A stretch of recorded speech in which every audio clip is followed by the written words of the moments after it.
안녕하십니까. 정준의 토론 진행을 맡고 있는 정준입니다.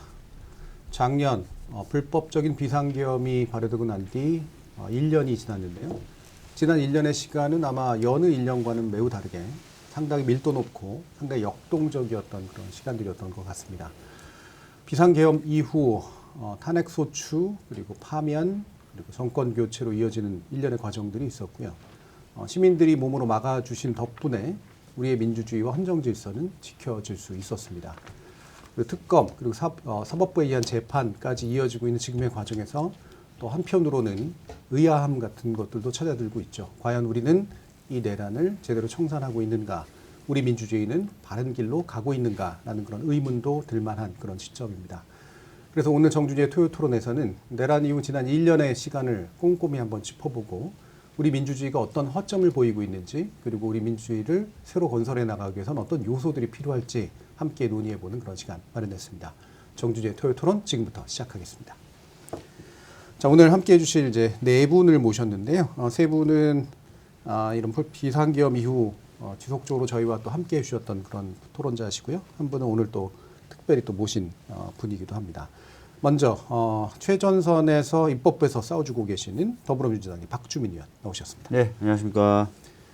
그리고 저희가 여러 번 모시려고 했었는데 이제 드디어 기회가 닿았습니다. 사회민주당의 한창민 대표 자리해 주셨습니다. 네, 반갑습니다. 사회민주당 한창민입니다. 자, 그리고 지난 탄핵 심판 과정에서 엄청난 역할을 해주신 분이죠. 임지봉 교수님 자리해 주셨습니다. 예, 안녕하십니까. 그리고 저희와 함께 정당 시스템, 정치 시스템을 지속적으로 잘 짚어주고 계시는 서복경 정치학자 자리해 주셨습니다. 반갑습니다. 오늘 뭐 한창민 대표님은 또 처음 여기서 인사드리는 거라 이따가도 뭐 자세히 말씀 나누시겠습니다만 어떤 마음으로 오늘 이 자리에 오셨는지 한번 듣고 싶습니다. 어떤 마음이라기보다는 오늘 또 새벽에 네. 국민들이 원하지 않았던 또 구속영장 기각 이야기가 결과가 발표됐기 때문에 사실 지금도 여전히 우리 사회가 위기와 누란의 상황을 지나가고 있다, 이런 좀 긴장감, 이 호흡을 좀 우리 국민들하고 함께 나누고 싶어서 이 자리를 왔다, 이렇게 마음가짐을 가지고 있습니다. 예, 긴장감을 함께 나누고 싶으신 마음이신데 우리 벌컥 임지봉 교수님 화나실 일들이 굉장히 많으셨잖아요, 그건까지. 근데 지금까지도 화가 잘 안 가라는 그런 순간들이 계속 있는데 헌정의 관점에서 봤을 때 지난 1년 어떻게 평가하십니까? 예, 한 대표님처럼 저도 오늘 아침에도 잠깐 좀 화가 났습니다. 여기 오면서 생각했더니 이제 긴 안목에서 크게 봤을 때는 이거는 중간에 있는 작은 어떤 상황이다, 그런 생각이 들었고, 방향은 크게 잘 잡고 가고 있고, 또 작년 12월 3일 날 그 내란을 손수 막아줬던 우리 국민들이 있기 때문에 앞으로도 이제 내란 종식을 향해서 잘 나갈 거라고 생각합니다. 예. 지난 1년은 그래서 국민들이 내란을 막아줬고, 헌법재판소가 이제 국민들의 뜻을 받들어 윤 대통령을 이제 파면했는데, 그 이후에 이제 내란에 관한 진상규명은 기대보다는 좀 너무 더디고 진상규명이 제대로 이루어지고 있지 않고 있고, 그에 관해서 다시 그 일종의 내란 종사자나 혹은 내란을 이제 방조했던 이런 그룹들이 지금 사실은 사법을 통해서 엄청나게 저항하고 있는 그런 상황이다라고 진단 내릴 수 있겠습니다. 예. 그러니까 전반적으로 어쨌든 길은 잘 잡고 가고 있긴 하나 사법에 의한 사법부에 의거하고 있는 이런 저항이 이런 작은 충돌들을 이제 만들어내고 있다, 이렇게 보시는 것 같은데. 그렇습니다. 그 충돌의 규모가 이제 얼마나 크거나 또 작은지 또 더 이따가 얘기를 해보도록 하고요. 자, 박주민 의원님. 네. 정치가 역할들을 잘 해왔는가라는 그런 이야기를 앞으로 더 나누고 있는데 네. 한번 평가해 주시죠.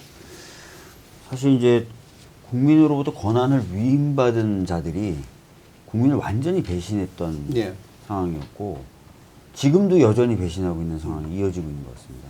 그러니까 우리 헌법의 정신이라든지 특히 헌법의 정신 중에 그 민주주의라는 이 정신이 이 권한을 위임받았던 기관들 또는 그런 사람들에게 전혀 스며들지 않았다라는 걸 확인했던 시간인 것 같고, 이것을 이제 뒤늦게나마 좀 스며들게 만들려고 애를 쓰고 있는데 굉장히 어렵고 더디다. 뭐 이런 것들을 느꼈던 과정인 것 같습니다. 네. 대리인들이 정면으로 배신을 놓고 네.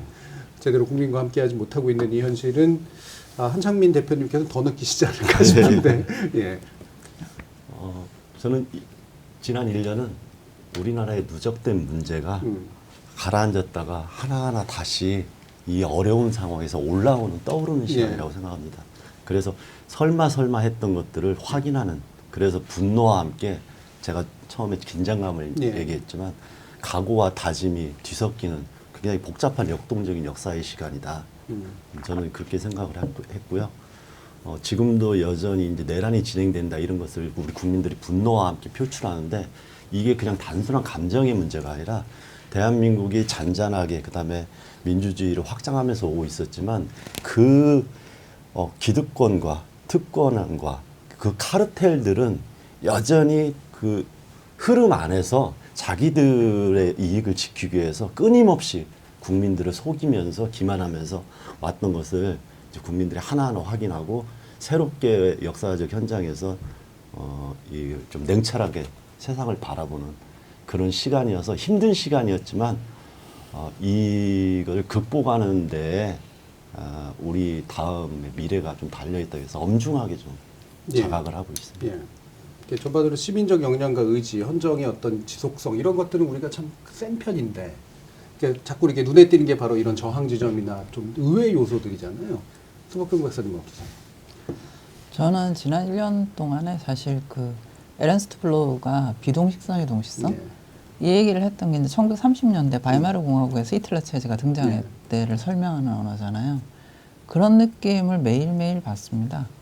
AI가 보편화되고 그다음에 나로가 하늘로 올라가는 시대에 우리는 막 무속을 따져야 되잖아요. 누구를 찾아서 물어봤냐 이런 거 해야 되고, 시민들은 어떻게 보면 철저한 어떤 민주주의 정신을 가지고 이 시대를 바꿔나가려고 하는데, 입법, 사법, 행정부에 있는 엘리트들 중에 일부가 끊임없이 권위주의적인 향수를 붙들고 있고 그 관성을 유지하기 위해서 최선을 다하고 있고, 그러니까 이게 지금 계속 동시적으로 우리가, 또는 한편으로는 글로벌에서 이제 그 K 민주주의에 대한 얘기들을 외신을 통해서 우리는 끊임없이 접하고 있는데, 다른 한편에서는 어떤 수십 년 된 어떤 권위주의적 정서에 동의하는 시민들이 또 아직 있고, 이게 지금 우리가 지나는 시간의 성격인 것 같다, 그런 생각합니다. 네.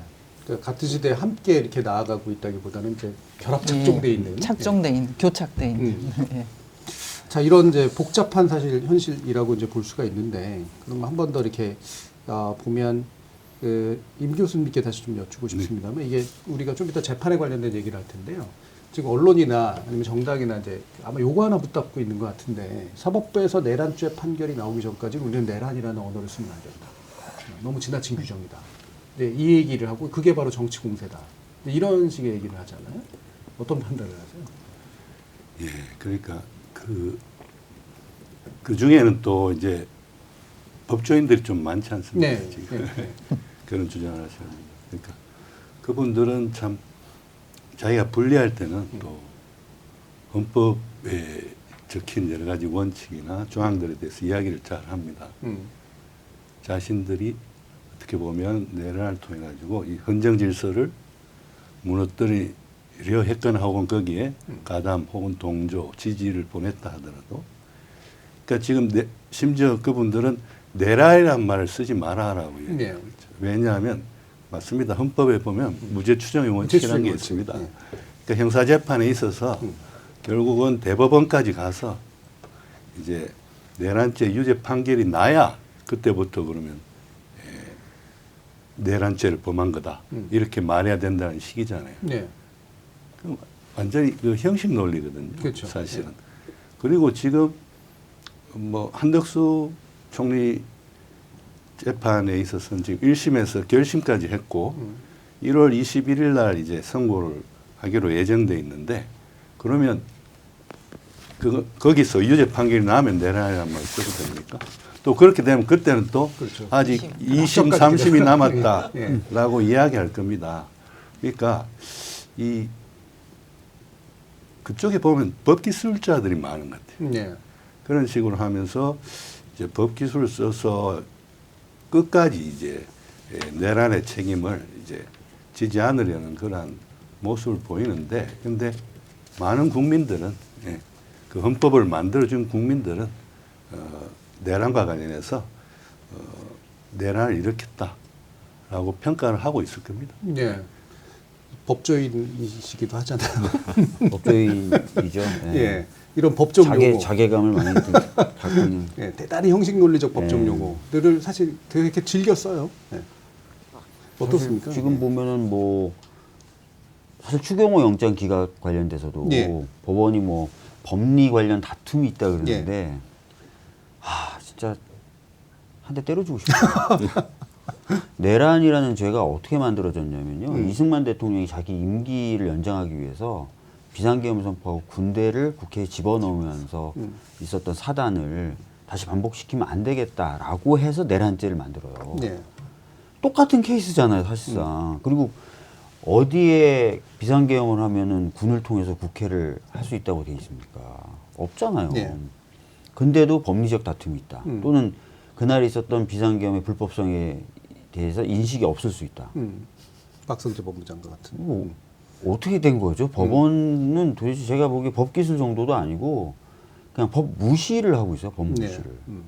그러니까 이런 사람들이 본인들에 대한 어떤 개혁의 칼날이라든지 또는 본인들에게 쏟아지는 비판이나 이런 것들 비판하는 세력을 오히려 좀 밀어내려고 오히려 특정 세력하고 결합하고 있는 것 아닌가 하는 느낌을 지울 수가 없어요. 예. 진짜. 예. 특정 세력이라 하시면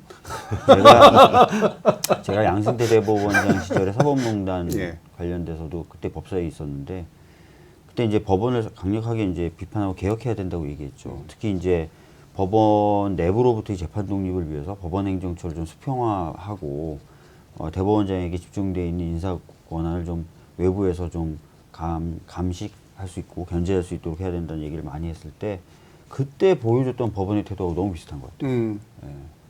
그때 법원의 개혁을 막아주는 세력과 딱 붙어 있다는 느낌을 너무나 많이 받았거든요. 예. 정치적으로 일치된 그런 행동들을 정치적인 하죠. 목적을 위해서 재판이라든지 법리 판단을 막 왜곡시키는 모습. 예. 그런 상황이 벌어지고 있는 것 같습니다. 예. 이게 참 서복근 교수님 그러니까 시민들은 직관적으로 이제 알고 있고 좀 많은 분들이 이제 이 부분에 대해서 내란이라고 부르는 것 자체에 어떤 저는 의구심을 가지고 있지 않다라고 생각하는데 이게 저는 심지어 이런 의심까지 해요.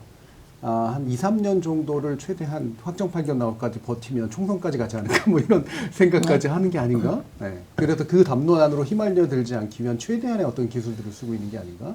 이런 생각까지 들 정도인데 이렇게 이제 사법과 제 정치가 이상한 방식으로 얽히고 있는 현상들 그러니까 오늘 내내 아마 짚어봐야 될 것 같은데요. 좀 평가를 해주시죠. 저는 사실 이 사건은 명료하다고 생각합니다. 그러니까 그 윤석열 전 대통령이 사랑했던 단어가 있습니다. 카르텔이다. 네네네. 이건 카르텔이 맞아요. 그러니까 제가 보기에는 이분들이 어떤 그 우월적 지위에 있어가지고 이 사태를 집단적으로 막아야 되겠다 이런 거라기보다 일종의 이제 신분적 엘리트 카르텔이라고 스스로 생각하는 집단들이 네. 이 엘리트 카르텔 전체의 위기 의식을 느끼는 상황인 거예요. 그렇기 때문에 지금은 어떻게 보면 우아함을 가장하지 않습니다. 그냥 차 튀고 포 튀고 솔직하게 나의 말하자면 그 마지막 남은 이익이라든지 나를 지켜주는 마지막 장벽이라든지 이런 거를 지키기 위해서 최선을 다하는 모습을 드러내놓고 하거든요. 네. 그러니까 그 정도의 여유도 없다는 거예요. 그만큼 위기감을 느끼고 있는 상황이라고 저는 보이고요. 그렇기 때문에 저분들은 마지막 순간까지 포기 안 할 거다. 예, 그러니까 더 이상 나를 지켜주는 최후의 방어선이 무너졌다라고 철저하게 포기하는 순간이 오기 전까지는 아마 후퇴하지 않을 것 같습니다. 네. 그래서 되게 역설적으로 법적 판단하고 있는 게 아니라 신분적 판단하고 있는 것 같다라고까지 예. 얘기할 수 있을 것 같아요. 네. 진짜. 한 대표님. 저도 서욱경 교수님하고 같은 마음인데요. 저는 이게 가장 강력한 노골적이고 강력한 저항의 방식이다. 네. 자기들의 기득권을 지키는 그런 것 자기들이 할 수 있는 모든 것을 지금 쓰고 있다. 그리고 제가 노골적으로 얘기한 건 최소한 이제 부끄러움조차 없는 거예요. 네. 국민들이 누군가 보더라도 이상하네? 저렇게까지 하는 것들이 그냥 적나라하게 드러날 정도로 자기들은 지금 절대절명의 이거 순간이라고 판단하는 것 같아요. 검찰한테 우리가 봤잖아요. 법원도 마찬가지로 사법개혁이 이제 우리 국민들의 담론으로 올라오고 있는 상황에서 지금 박주민 의원님이 이야기했듯이 최대한 이것을 지켜낼 수 있는 세력과의 카르텔도 유지를 하고 자기들이 할 수 있는 법 기술은 최대한 쓰고 이런 것들이 지금 국민들한테 그대로 온전하게 보여주고 있다. 그래서 오늘 추경호 판결에 대해서 제가 하나 딱 다른 그 문장 자체가 누가 보더라도 좀 이상해요. 그러니까 이 영장을 기각한 사유에 대해서 이제 많은 법조인들도 그렇지만 국민들도 이제 아예 알고 있습니다. 크게 세 가지로 이게 증거인멸이나 도주의 이야기도 항상 이야기를 하는데 또 하나 들어온 게 사안의 중대성이 항상 들어갔거든요. 예. 근데 이 사람들을 풀어줄 때는 사안의 중대성은 다 빠져요. 어떤 문장에서도. 그냥 도주의 우려가 없다, 증거인멸의 우려가 없다, 아니면은 이 이전에 증거 수집이 충분했다. 늦어져 가지고 제한적으로 증거 수집을 해서 훨씬 더 엄격하게 증거 수집과 수사를 하기 위한 방편 자체를 인정을 안 하는 방식으로 거꾸로 뒤돌려서 예. 기각하는 이유를 만들어내거든요. 이런 것을 볼 때 이 사람들 지금 정말 목숨 걸고 하는구나. 그러니까 우리 국민들도 정말 이것을 민주주의를 지키기 위해서 아니 우리 국민들의 삶을 지키기 위해서 이 기득권 카르텔의 이 저항에 정말 엄중하게 대응하고 강력하게 대응해야 되는구나. 이것을 또 한 번 느끼게 하는 그런 현실이라고 저는 보고 네. 있습니다.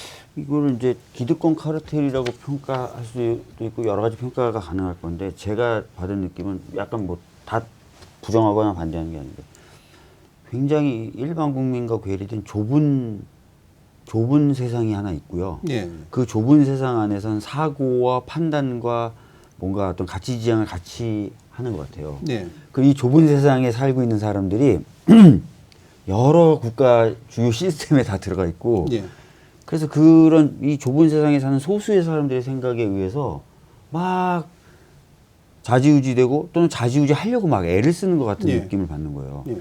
근데 이게 이제 뭐 기득권 카르텔이라고 부를 수도 있고 아니면 종교적 색채라고 할 수도 있고 아니면 어떤 편향된 사고라고 얘기할 수도 있고 이 좁은 세상을 만드는 울타리가요. 예.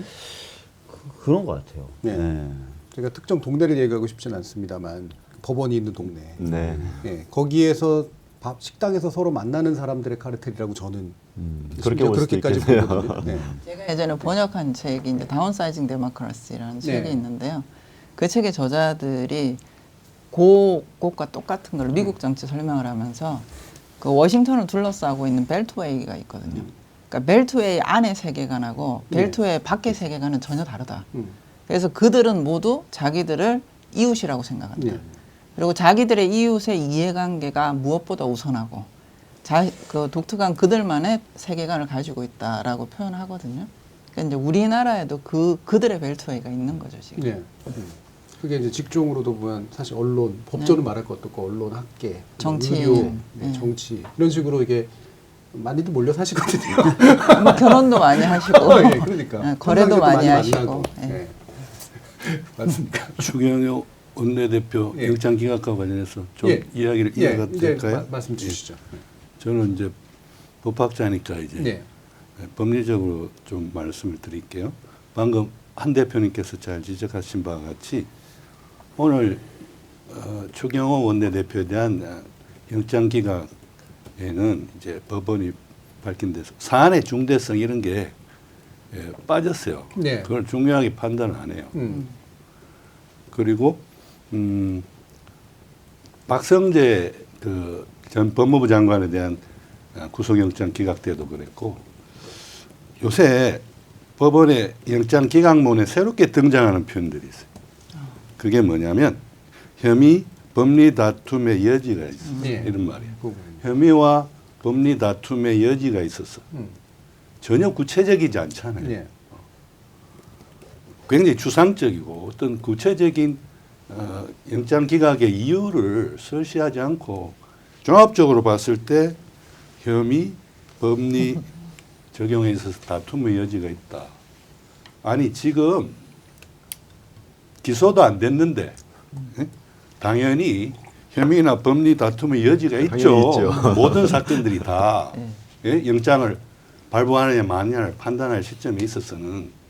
그런데 혐의, 법리 다툼은 이제 기소돼서 재판이 열리면 법정에서 이제 밝혀지는 거고, 그런데 구속을 할 것이냐 말 것이냐를 판단을 할 때에는 이게 이 범죄 혐의의 중대성이라든지 혹은 죄를 범했다고 의심할 만한 상당한 이유가 있는 거라든지 혹은 도주 및 증거 인멸의 우려가 있느냐라든지 이런 것들을 판단해서 이 사람의 이 피의자의 신병을 구속을 통해서 확보하고 수사를 이어가고 기소를 하는 것이 바람직한가 여부를 예비적으로 판단하라고 지금 구속영장 발부에 관한 권한을 법원에게 준 거예요. 예. 법원에게 준 건데 영장을 기각하면서 그 혐의 법리 다툼의 여지가 있다. 뭐 당연한 말을. 그럼 앞으로 모든 사건들이 다 그러면 혐의 법리 다툼의 여지가 있으면 다 영장 기각해야 되겠네요. 물론 맞습니다. 헌법학자로서 우리 헌법 12조 신체의 자유, 예. 구속영장을 발부를 통한 인신구속은 개인의 신체의 자유를 엄청나게 제한한 거예요. 그렇기 때문에 그 구속할지 말지를 검사도 아니고 피고인도 아니고 또 피의자도 아니고 제3의 중립적인 기관인 법원이 이제 판단하라고 한 거거든요. 예. 그러면 이렇게 구속 사유 지금 형사소송법 70조에 규정돼 있잖아요. 여기에 따라서 이렇게 철저하게 적용해줘서 구속 여부에 대한 판단을 내려주면 모르겠는데 이런 것보다도 뭐 혐의 법리 다툼의 여지가 있다든지 이런 새로 등장하는 추상적인 표현들을 쓰면서 영장을 기각한 게 좀 물어보고 싶어요. 다른 판사분들한테도 예. 만약에 물론 그분들한테는 기록이 안 갔지만 영장 실질 심사에 다른 판사분들은 참여를 안 했지만 지금 그 영장재판부 말고 다른 판사들한테 물어봤을 때 이게 구속영장 기각 사유냐. 예.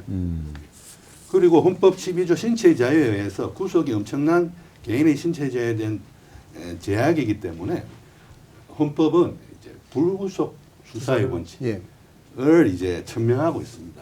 맞습니다. 네. 예. 피의자의 방어권 보장이나 피고인의 방어권 보장을 위해서 또 신체의 자유 보장을 위해서 최대한 불구속 상태에서 수사를 해야죠. 그런데 왜 하필 그 불구속 수사의 원칙이 내란 우두머리와 내란 가담자들에게만 적용되는 겁니까? 일반 국민들에게는 적용되지 않고 있어요, 사실은. 예. 일반 국민들의 지금 영장 발부 보십시오. 불구속 수사가 원칙이 아니에요. 구속 수사가 원칙이라고요. 네. 그런데 왜 우리 헌법은 모든 국민은 법 앞에 평등하다라고 되어 있기 때문에 법의 적용도 평등해야 되는 것이고 따라서 판사가 법을 적용해서 형사소송법 70조를 적용해가지고 구속영장을 발부할지 안 할지에 있어서도 평등하게 이렇게 판단을 해줘야 되는데 예.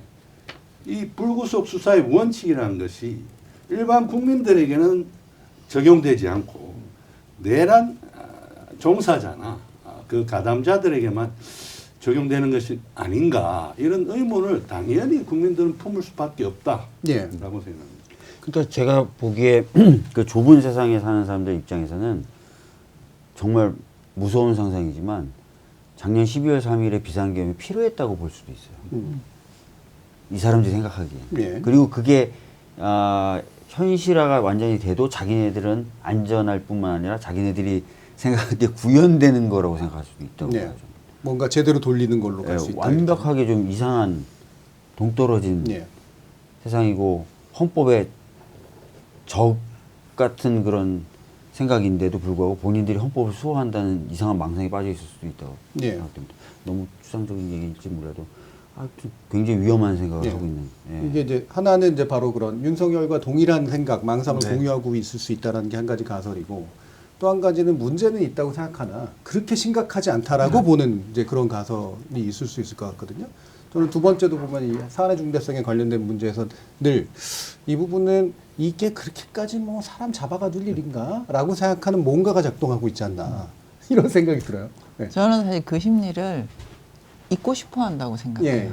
그러니까 마치 그 일이 없었던 것처럼. 예. 왜냐하면 그 블락에 있는 분들은 아마 그렇게 생각할 것 같거든요. 하려면 잘하지, 윤석열이. 예. 잘못 저지르려면 제대로 했어요. 제대로 했어야지. 예. 잘못했잖아. 그래서 말하자면 우리들의 집이 위험해졌어. 라고 그래서. 생각을 하기 때문에 자신들을 포함해서 모든 사람들이 그 일을 잊어주기를 원하는 거죠. 그렇기 때문에 이거 별거 아니었어. 시도하다가 실패한 거잖아. 니들 피해 뭐 봤어? 아무도 피해 안 봤잖아. 넘어가도 돼. 라고 얘기를 하는데 넘어가려고 안 하는 거죠. 그러니까 그분들 입장에서는 깝깝한 거예요. 왜 안 까먹어? 왜 안 까먹어? 이런 심리 상태인 것 같아요. 그러니까 그런 게 이제 은연중에 나오는 게 말씀하셨듯이 뭐 사안의 중대성. 예. 사안에 안 중대한 거죠. 그분들 입장에서는. 그러니까요. 네. 이제 그런 식으로 자꾸 표출이 되는 게 아닌가 싶어요. 네. 한 대표. 다른 표현으로는 아까 이제 생각의 공유, 그러니까 사고도 비슷하다고 하는 게 그들 또한 경고용이라고 판단하는 거예요. 예, 예. 한마디로 얘기하면. 그러니까 윤석열이 이야기한 것도 나는 이렇게까지 생각 안 하고 경고용이었다 하는 것을 일부 극우 세력들이 그렇다. 왜 그러냐면 아무 결과도 벌어지지 않았고 몇 시간 만에 끝났잖아. 그것도 법적인 절차로 원래 그렇게 끝내는 거라며 이런 논리에 그러니까 그 논리를 강화시켜주면서 지금 자기들을 보호하는 거와 자연스럽게 연결시켜. 그러니까 내란이라는 용어를 쓰는 거에 대해서도 조심하는 것도 다 비슷한 맥락이라고 저는 보는 겁니다. 예. 이게 중대한 우리에게는 사실은 결과가 안 벌어진 것은 지들이 그렇게 한 게 아니라 국민들이 정말 역사적 경험으로 지켜낸 거거든요. 그 큰 사건을 어떻게든지 잘 민주적인 과정으로 이렇게 이끌어 준 건데 그 결과가 벌어지지 않는 이 참담한 결과가 벌어지지 않은 것을 자기들이 원래 그런 생각이었다는 걸로 증명하는 것을 그것을 증거로 제시하는 아주 나쁜 방식이고 악의적인 방식을 이 사람들은 좀 단단하게 해주는 그러니까 조금 더 그런 넓게 부분입니다. 보면 대한민국이라고 하는 이 헌정질서 전체 안에 같이 살고 있는 공동체 전체가 죽을 뻔한 거거든요. 그렇죠. 사실. 네. 근데 이분들의 생각은 이 바깥의 공동체 안에 자기들이 들어있다라는 인식이 없는 거예요. 그러니까 자기들끼리의 어떤 위험 신호 이런 부분들은 끊임없이 교감이 되는데 이 그 외에 있는 전체 공동체 구성원들이 그 사태를 얼마나 충격을 받았고 그리고 사회 경제적으로 얼마나 피해를 받고 지금도 심리적인 트라우마 상태에 있는가라고 하는 거에 대해서는 교감하지 못하거나 인지하지 못하는 상태이기 때문에 저는 그분들이 왜곡된 생각이나 이 가치관이 굉장히 강하게 왜곡돼 있다고 생각하는 지점이 어떤 지점이냐면요. 보통 기독교인들에게 물어봐요. 신천지 어떻게 생각하냐고. 예. 극도로 혐오합니다. 분노하죠. 극도로 분노하고. 근데 이분들은 필요하면 신천지 통일교하고 또 손을 잡아요. 정치적으로. 정치적으로. 그러니까 예. 이게 10계명 중에 제가 알기로 다른 신을 섬기면 안 되거든요. 근데 그런 것도 용인이 되는 거예요. 예. 그러니까 어마어마하게 왜곡되어 있는 거죠. 음. 이분들 가치 구조나 심지어 종교관까지. 이 미국에서도 좀 그렇다 그러더라고요. 그 기독교적으로 봤을 때 근본주의자들. 예. 예, 트럼프가 사실은 용납되는 그런 도덕적 행태나 종교적 행태를 보여주지 않음에도 불구하고 이게 이제 그런 어떤 가치관 하에서 다 이게 용인이 될 뿐만 아니라 지켜줘야 되고 뭔가 이런 것까지 가는데 이 좁은 세상에 사는 분들은 자신의 종교적 신념까지 다 왜곡돼 있고 그것도 인지를 못하는 거예요. 예. 신념이나 가치나 철학이나 이데올로기는 사실은 이제 전략인데 정치적 전략의 공동체를 이제 만들어서 하고 있는 건데 이 내란 재판에 대한 그런 우려들이 이제 지금 많이 나오게 되는 이유가요. 이 구속영장 기각 한덕수에 대한 박성재에 대한 그리고 추경호 이제 원내대표에 대한 보면서 이렇게까지 사안이 중대하지 않고 혐의나 법리의 다툼의 여지가 있다면 결국은 다수는 내란죄의 판결을 받게 되지 않는 상태가 오지 않을까? 네, 이런 생각 같은 것들을 이제 많이 우려하시는 것 같아요. 그러니까 이제 방금 말씀 주신 것처럼 지속 시간도 짧았고 결국 피해 입은 사람 없지 않느냐. 라는 식의 어떤 논리로 이제 아마 그런 분위기들이 만들어지는 것 같은데 뭐 이런 PD수첩이나 이런 데서 이제 재구성한 그런 내용들을 보면 되게 많이 기획했고 엄청난 양을 군을 투입했고 국회에서 끌어내려고 했고 대치가 있었고 막 조금만 늦었어도 아마 실제로 그렇게 것들이 구현이 됐을 것 같은 그런 상황들이 벌어졌음에도 불구하고 결과론적으로 예, 그냥 짧게 지속된 피해 없는 그런 해프닝이었다. 이런 식으로 가게 되지 않을까? 라는 불안이 있습니다, 교수님. 지금 한독수에 대한 재판이 아마 처음으로 나오면서 아마 거기에 대한 판단들이 나올 것 같은데 일단 어떻게 전망하세요? 그런데요, 우리나라 사법부 구조는 이원적 구조라고 해요. 그러니까 네. 대법원을 정점으로 하는 일반 법원과 네. 그다음에 헌법재판소 하나밖에 없죠. 그렇죠. 이 두 개의 최고 법원이 있는 거예요. 예. 그런데 이 두 개의 축이 이제 우리 사법부를 구성하고 있는데 일단 한 축인 헌법재판소에서 이게 그 결정문 보십시오. 예. 그러니까 사실은 헌법적으로만 판단해도 되는데 워낙에 윤석열 대통령 쪽에서 뭐 경고성 계엄이었다, 뭐 예. 3시간짜리 내란이 어디 있느냐, 뭐 이런 식으로 갔기 때문에 굉장히 형사재판에서나 다툴 법한 구체적인 사실관계까지도 사실은 헌법재판소 법정에서 다투어졌어요. 예. 그리고 헌법재판소는 그래서 형사재판에서도 그렇게 판단을 이어갈 수 있는 예.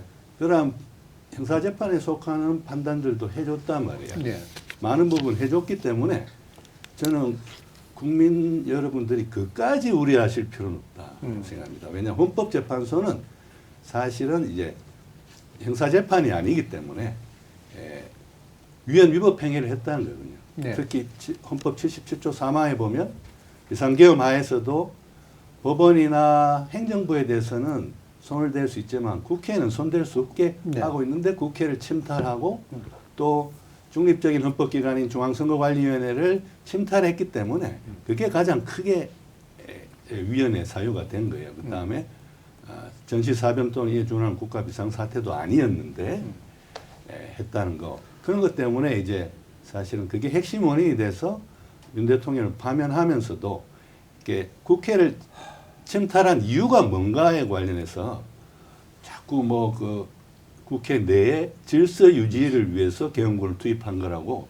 윤 대통령 쪽에서 이야기를 했기 때문에 거기서도 사실은 형사적인 판단에 이어질 수밖에 없는 그러니까 그 개헌군 사령관들에게 본회의장에 빨리 들어가라고 예. 그러니까 정적수가 계엄 해제 요구안에 정적수가 차기 전에 들어가라고 했느냐 지금 했다고 진술했잖아요. 예. 사령관들은 헌재법정에서도 진술했고 지금 형사법정에서도 진술하고 있어요. 일관되게. 그럼 헌재에서 그걸 받아들였는데 법원에서 그렇지 않다라고 하면서 그 사실관계 핵심에 해당하는 부분인데 헌재가 이미 받아들인 그 사실관계를 받아들이지 않는 판결을 내려서 무죄 판결을 내린다? 그거는 저는 있을 수 없는 일이라고 봐요. 만약에 그런 판결을 내린다면 그 대한민국 법원은 없어질 겁니다. 그거는 정말 있을 수가 없는 일이고 그렇기 때문에 국민 여러분들이 그거 무죄가 나온다. 내란 그 주동자나 중요임무 종사자들에게 그렇게까지 이제 걱정하실 필요는 없다고 생각하고요. 그렇지만 지금 내란 이 진상 규명과 책임자 처벌 그걸 통한 내란 종식이라는 게 신속하게 이루어져야 될 거 아닙니까? 예. 많은 국민들은 지금 12월 3일 이후로 1년이 지났지만 지금 진상 규명도 사실은 제대로 이루어지지 않고 있어요. 예. 그렇기 때문에 일부 국민들은 이미 피로감을 느끼고 있다. 그럼 법원이 해야 할 일은 뭘까요? 정말 신속한 재판을 통해서 철저한 진상 규명을 하고 국민들이 납득할 수 있는 저는 판결을 신속히 내려야 되는 거잖아요. 또 아까 구속영장이 또 돌아가서 죄송합니다. 이번에 영장을 기각하면서 뭐라고 이야기했느냐 그러면 그 위법성에 대한 인식이 있다고 보기 힘들다. 추경영 원내대표가 그러니까 그 윤 대통령과 이봉 간에 통화를 하고 나서 의총 장소를 수차례 옮기잖아요. 네. 그러면서 이게 잘못된 위법한 행위라고 느끼지 않았을 수 있다는 거잖아요. 네. 그거는 정말 국민들의 생각과 너무 동떨어진 거 아니? 아, 너무 동떨어져. 국민들은 다 봤어요, 지금 TV로. 응? 그리고 추경호 원내대표는 나중에는 그래, 그 자기 원내대표실인가요? 들어가가지고 몇 명 국회의원하고 들어가가지고 그냥 문 걸어 잠가 버리잖아요. 네. 예? 그 국회 본회의장에 표결은 참석도 안 하고. 예? 그런데 위법성에 대한 인식이 없었으면 왜 문을 걸어 잠갔겠어요? 예? 국민들은 다 봤단 말이에요. 그런데 유독 영장 담당 판사만 왜 추경호 대표가 그런 행동을 할 때 이게 위법하다고는 생각하지 않았을 수 있다라고 생각하는지. 너무 추경호 대표의 입장을 생각하는 건 아닌지 그런 생각이 듭니다. 일군의 사법부 분들이 그 한 세 가지 전략을 일관되게 쓰고 있다고 생각합니다. 하나는 잊어버릴 때까지 미룬다. 시민들이 이 사건을 기억하지 못할 때까지 최대한 미룬다. 그래서 지금 계속 영장 기각하고 이런 식으로 그러니까 일종의 지연 전술이잖아요. 네. 이게. 그 다음에 두 번째 쓰고 있는 게 뭐냐면 법기술로 절차적 장난을 한다. 네. 그 장난하는 게 사실 직위원 판사가 했던 시간계산법이잖아요. 그런 식의 장난치고 계속 함으로써 일종의 그 소소한 일격을 하면서 아주 쾌감을 느낄 것 같고, 세 번째는 뭐냐면 법적으로 명시된 최소 형량을 가지고서 사건을 계속 경량화한다. 네. 이게 그 나경원 씨 국회법 400만 원 사건이죠. 네. 그러니까 저는 이 세 가지를 돌려가면서 지금 쓰면서 계속 하고 있기 때문에 저는 사실 절차적인 장난, 예를 들어서 뭐 공소기각이라든지 절차적 하자가 있었다라든지 그 우리가 그 시간 계산법이 저는 저분들이 굉장히 적나라하다라고 생각하는 게 그 전에 한 번도 없었던 건 둘째치고 그 이후에도 안 하잖아요. 네. 맞아요. 딱 한 번 적용을 했는데 그것에 대해서 지금 입 딱 닫고 모른 척 하잖아요. 그러니까 저는 사실 충분히 할 수 있다. 지금 법원 상태로면. 예. 그렇기 때문에 법원 내의 민주주의자들이 지금 적극적으로 목소리를 내야 되고요. 내란 재법은 만들어야 되고요. 그러니까 할 수 있는 모든 것을 해야지 설마 거기까지 가겠느냐라고 하기에는 지나온 이분들의 행적이 너무 많다라고 생각을 합니다. 예. 그러니까 요거하고 바로 관련해서 이게 재판 결과에 대한 뭐 예측이야 지금 하는 게 큰 의미는 좀 없을 것 같고요. 임 교수님께서 구체적으로 말씀 주셨으니까 뭐가 이제 우리한테 필요한가 이제 이 부분일 텐데 지금 일단 검찰개혁 문제를 옆으로 접어놓고라도 이건 어쨌든 길이 깔려 있는 상태니까요. 이제 사법개혁의 문제가 이제 나서는데 일단 1차적으로는 지금 종합특검과 이제 2차 특검 그리고 내란 전담 재판부 그다음에 내란 전담 영장 심사 하는 그런 단위까지 한번 얘기하고 있는 것 같고요. 네, 그리고 지금 이제 법원 인사권에 관련된 문제를 이제 행정처로 대법원장으로서 완전히 좀 회수하는 요 방식에 대한 논의를 지금 하고 계시잖아요. 이게 이제 연내로 지금 이제 진행을 할 것이다라고 지금 국회에서는 얘기하고 계시는데 그 부분에 대한 말씀 좀 더 몇 가지. 내란 전담 재판부 영장 관련된 전담 재판부까지 포함해서요. 네. 그거는 아마 이제 연내에 처리를 할 겁니다. 네. 근데 방금 말씀하신 것 중에 이제 법원행정처에 대한 수평화라든지 이런 것들은 아직 당내에서 입장이 다 정리된 네. 건 아닙니다. 과거에는 이제 해야 되는 과제였었는데 최근에는 좀 논의 중인 과제로 분류되어 있다 이렇게 보시면 될 것 같아요. 그리고 이제 종합특검이라든지 또는 2차 특검에 관련된 부분은 이제 아마 1차 특검이 대부분 1월 정도에 마무리가 되거든요. 그때 상황이라든지 평가를 보면서 아마 정리에 들어가지 않을까 싶은 마음이 있습니다. 네. 지금도 사실은 계엄의 진짜 이유와 목적 저희들은 추측하고 이해하지만 명확하게 드러나지 않잖아요. 오늘도 장동혁 대표는 지난 내란이 의회 폭거에 대한 정당한 뭐 한 거? 뭐 이런 식으로 표현을 했던데 저는 이해가 안 되는 게 왜 그러면 한동훈을 체포하려고 그러고 왜 한동훈 머리에 총을 쏴버리겠다 그러죠? 한동훈이 뭐 왜 폭거를 했습니까? 아니잖아요. 이거 다 아는 얘기인데 자꾸 이렇게 하여튼 이런 부분이라든지 장 대표는 계엄해제 의결할 때 들어와서 앉아 있었잖아요. 앉아 있었어. 물론 머리를 감싸고 있었지만. 그래서 이제 이런 것들이 추가적으로 또 밝혀질 필요가 있고 또 예. 김건희 관련된 여러 혐의들도 너무 많다 보니까 좀 안 되고 있는 부분들이 있어서 예, 예. 그런 것들을 종합적으로 하면은 2차 특검 논의가 있을 것 같습니다. 예, 그럼 1차적으로 내란 전담 재판부는 이제 확실히 진행하고 그다음에 종합 특검에 대해서는 이제 어느 정도 논의 가닥을 잡아서 네. 이제 결론 지을 거고 인사 개혁에 관련된 부분은 좀 더 법원 개혁에 관련된 여러 가지 제도 중에 사개특위에서 내놓은 개혁안은 하고 지금 거기에는 그 법원행정처 수평화에 대한 얘기는 없거든요. 예, 예. 그러니까 그거는 좀 논의 중인 과제로 조금 더 시간이 걸릴 수도 있을 것 같고요. 네. 한 대표. 이제 저는 그 부분에서 조금 민주당하고 속도감에서 좀 다른데요. 예. 이게 같이 병행해서 저는 함께 가지 않으면은 이제 두 가지 전략에 저희들이 빠져버릴 함정에 빠질 수 있다는 걱정이 있어요. 네. 아까 서욱경 교수님이 이야기했듯이 얘들은 잊게 만들기 하는 방식도 있지만 또 다른 것은 사람들한테 피로감을 느끼게 하는 그렇죠. 방식이 있거든요.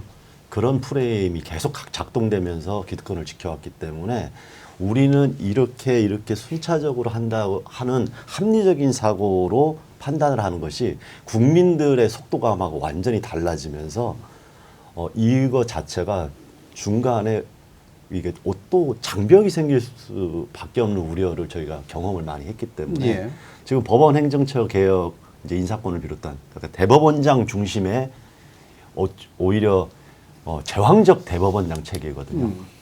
거기에서 모든 판단들이 좌지우지되고 예.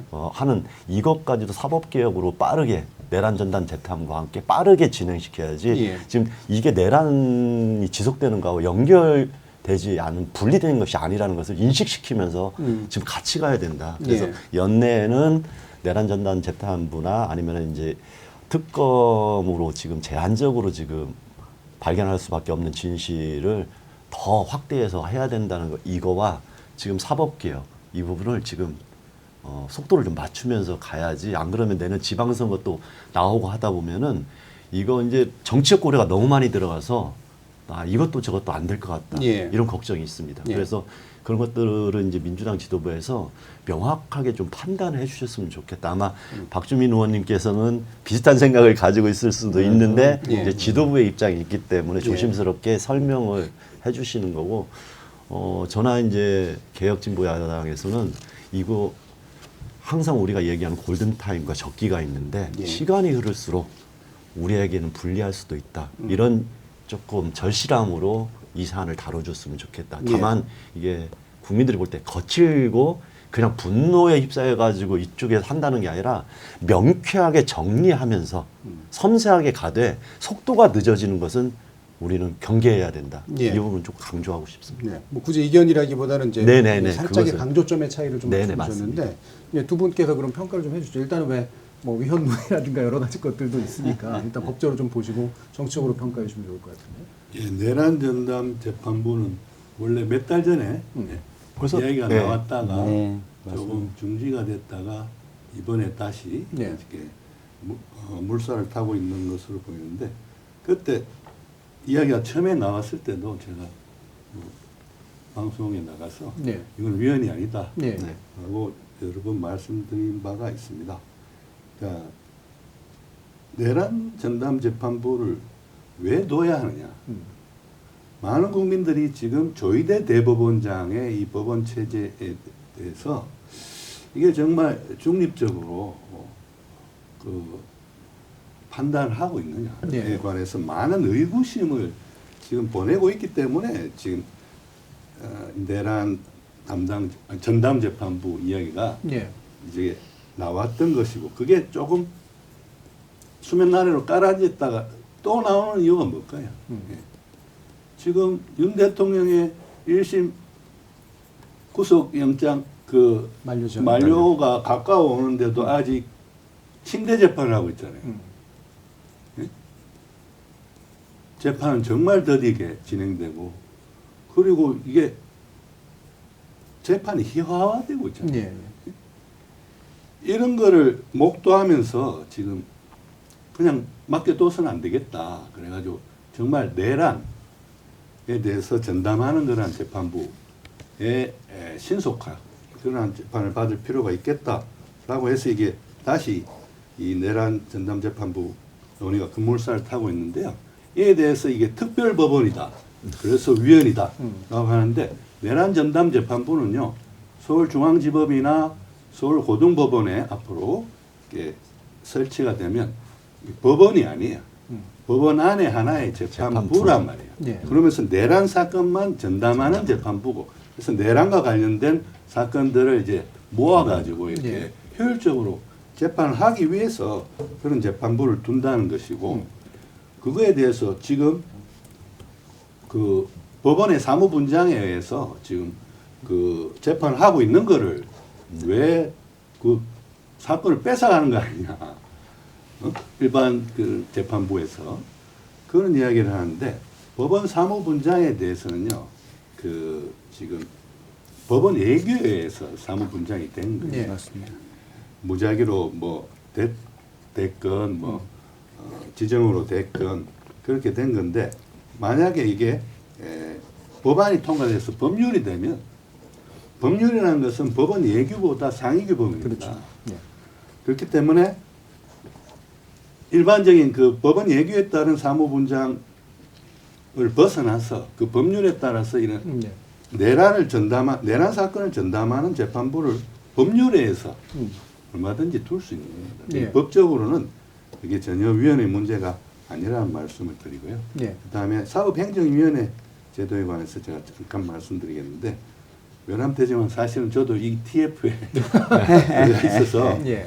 좀 논의된 이야기들을 좀 알고 있는데요. 사법행정위원회를 이제 둔다 그러니까 법원 행정처를 격파하고, 그러니까 대법원 측에서 대법위원이라 했어요. 네. 예.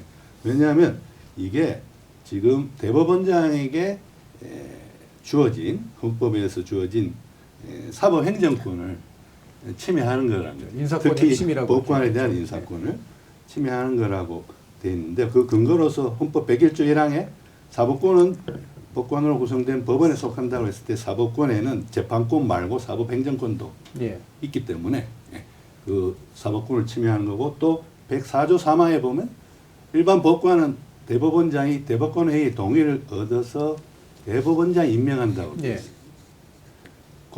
그렇기 때문에 그 조항에서 법관에 대한 인사권은 대법원장이 있다고 했는데 왜 사법행정위원회가 인사권에 대해서 심의 의결을 하느냐. 그래서 위헌이다 하는 건데, 헌법학계 다수설은 101조 1항의 사법권은 법원에 속한다. 이 사법권은 재판권만을 의미한다고 봅니다. 네. 사법행정권은 법원의 권한이 아닐 수도 있어요. 그러니까 다른 국가기관이 사법행정에 관해서 법률을 정해가지고 관여할 수도 있는 거예요. 그 다음에 104조 3항이 규정하고 있는 일반 법관에 대한 임명권은 임명권이잖아요. 예. 보직권이라든지 근무지 지정권이라든지 그런 사법행정에 관한 권한들까지도 대법원장이 준 건 아니거든요. 근데 대법원 측에서는 그런 조항들을 막 확대해서 해가지고 법관의 인사권이라는 대법원장에게 주어진 권한을 침해해서 위헌이다라고 주장을 해서 예. 사실은 오늘 아마 발의할 것으로 봐요. 어제 최종적인 법안에 대한 보고회도 가졌고요. 예. 거기 보시면 그래가지고 100번 양보해서 사법행정권도 그래 대법원장의 권한이라고 치자. 그러면 대법원장의 사법행정권, 특히 법관 인사에 대한 결정권을 남겨두고 사법행정위원회에서 법관 인사에 관해서 심의 의결을 하고 그 결과를 대법원장에게 보내면 대법원장이 그에 대해서 비토권을 행사할 수 있겠어요. 예. 그럼 여전히 결정권은 대법원장이 가지고 있기 때문에 위헌일 수가 없습니다. 저 대법관 후보 추천위원회라는 거 있죠. 예. 예. 그거 대법원장이 기수 서열에 따라서 대법관들을 자꾸 제청하니까 사법파동이 일어났고, 그 결과 법원조직법 개정을 통해서 법원조직법에 들어간 게 대법관 후보 추천위원회 제도예요. 그것도 처음에 법으로 만들려고 그러니까 대법관에 대한 대법원장의 제청권 침해로 위헌이라고 엄청 떠들댔습니다. 그렇지만 그것 때문에 사법파동이 일어나고 지금 그거 위헌이라고 하는 사람이 있습니까? 대법관 후보 추천위원회도 대법원장이 이제 제청할 대법관 후보 3명, 3배수를 이제 추천하게 돼 있고 네, 네. 대법원장은 이 3명 안에서만 제청을 해야 돼요. 네. 그러니까 일종의 대법원장의 제청권을 침해하지 않으면서 어떤 견제하는 역할을 하는 거죠. 네. 그 위원회라는 그러니까 비법관이 다수 포진된 위원으로 포진된 그러한 기구를 통해 가지고 대법원장의 대법관 제청권에 대한 민주적 통제를 가하는 거죠. 사법행정위원회도 마찬가지예요. 그렇죠. 여기서 법관 인사에 관해서 심의 의결하고 그 안을 올리면 대법원장이 비토할 수 있어요. 그러면 여전히 이거는 대법원장에게 법관 인사권에 관한 결정권이 남아있기 때문에 이건 위헌이라고 할 수 없다는 겁니다. 예. 예. 서법근 교수님. 예. 참 사실 들으면서 무슨 생각했냐면 아 그러면 우리 헌법에 행정권은 대통령을 수반으로 하는 정부에 속한다라고 네. 돼 있는데 그럼 대통령이 행정부 공직자에 대한 임명권을 몽땅 행사해야 되는데 지금 국회에서 헌법에도 없는 인준청문회 해가지고 네. 사사건건 잔소리하는 거 위헌 아니냐. 맞아요. 그렇죠. 그러니까 참 국회 추천목 이런 거 다 없애야 돼요. 네, 그러니까 참 편리하게 헌법 해석하신다 그쪽은. 그러니까 좀 우리 헌법의 정신에 대해서 제발 있는 그대로 해석을 좀 했으면 좋겠고, 그러니까 텍스트 그대로 해야 되는 거지. 또 그런 생각도 들고요. 막 그 검찰에서 검찰이 헌법기관이다 이러고 박박 예. 우기기도 하고, 그래서 좀 우리가 이런 부분들을 논의하면서 한편으로는 헌법을 제대로 좀 해석을 해서 바로 세우는 작업도 해야 되는 것 같다. 그러니까 그거는 그거대로 하고 그 다음에 무엇보다 이제 저는 그 이번 내란 사태를 경험을 하면서 입법부 역할이 진짜 중요하구나라고 했는데 우리 헌법에 보면은 법원의 조직이라든지 운영에 관한 내용은 법률로 정하도록 되어 있습니다. 네. 그러니까 입법부가 더도 말고 덜도 말고 헌법에 명시한 권한을 정확히 행사해서 이 경계를 지어주는 역할을 해야 되는 것 같아요. 여태까지 오히려 민주화 이후에 근 40년이 다 돼가도록 그 역할을 못했기 때문에 이 아직까지도 이 모든 말하자면 국가기구들이 내가 할 수 있는 것과 할 수 없는 것에 대한 경계를 이렇게 정신 못 차리고 있는 거 아닌가 이런 생각도 듭니다. 예. 다시 입법부로 공이 넘어갔습니다. 사실 그동안 법원 개혁이라는 왜 우리가 지금 법원 개혁을 얘기하고 있는데 그러게. 짧게 얘기를 하고 너무 잘하셔야 된다고 지금 얘기하고 있습니다. 예, 사실은 그 어떻게 보면 지난 내란으로 인해서 헌정 질서와 국민의 기본권이 심각한 타격을 입은 거잖아요. 그럼 이거를 바로 잡고 바로 세우는 가장 기초적인 시스템이 사법 시스템이어야 되는데 이 사법 시스템이 지금 작동이 안 되고 있다는 거예요. 그래서 저희들이 다 지금 뭐 검찰 개혁을 넘어선 사법 개혁까지 얘기하고 있는 상황이 된 건데 저는 뭐 이런 아쉬움이 있습니다. 지난 양승태 대법원장 시절에 사법농단 사태가 있었을 때 그때 사실 해놨었어야 됐어요. 이런 거. 근데 그때 하나도 못 해놨습니다. 입법부가. 그렇죠. 하나도 못 했어요. 진짜. 네. 하나도. 그러다 보니까 다시 이 취약한 구조를 타고 지금 또다시 이제 민주주의 훼손의 시도가 벌어지고 있는데 전 이번에는 진짜 확실하게 좀 법원 개혁, 사법 개혁이 좀 이루어져서 이런 일이 당연히 없어야 되겠지만 있으면 이 사법이라는 기본적인 시스템에 의해서 좀 바로잡히는 그래서 국민들이 거리 안 나와도 되는 좀 그런 구조 정도는 만들었으면 좋겠어요. 예. 이게 참 어려웠던 게 이제 문재인 정부 말기쯤 가야 이제 다수파 의회가 만들어지고 그러다 갑자기 이제 정권 교체가 또 일어나면서 한동안 사실 사법 개혁을 제대로 입법화시키기가 어려운 국면들이 좀 있었잖아요. 저는 그래서 아까 박주민 의원님 예. 얘기했듯이 이번에는 반드시 해야 되는데 저는 우리 국민들이 이제 사법 시스템을 어떻게 이해하는지가 명확하게 정리가 돼야 된다. 예. 자꾸 이제 헌법적인 이야기와 위헌 얘기를 자꾸 꺼내는데 이것 또한 법기술이라고 생각하는 거예요. 그럼 헌법적 가치의 가장 최상위가 뭐냐? 모든 사람이 알고 있습니다. 국민 주권이고 네. 이게 국민들의 삶을 기본권을 보장하기 위한 시스템에서 권력균형 얘기도 나오고 삼권분립 얘기도 나오고 입법권도 나오고 사법권도 나오고 다 나오는 거예요. 지금 사법개혁의 핵심 아까 얘기해서 법기술로 장난질하는데 그 뭐 104조, 103조 뭐 법원에 대한 규정들을 얘기하는데 그 상위 그 헌법 안에서도 이런 부분들이 만약에 모순적인 상황이 있을 때는 더 중요한 규범을 기본적인 해석의 기준으로 삼는다는 것을 말을 하지 않아요. 예.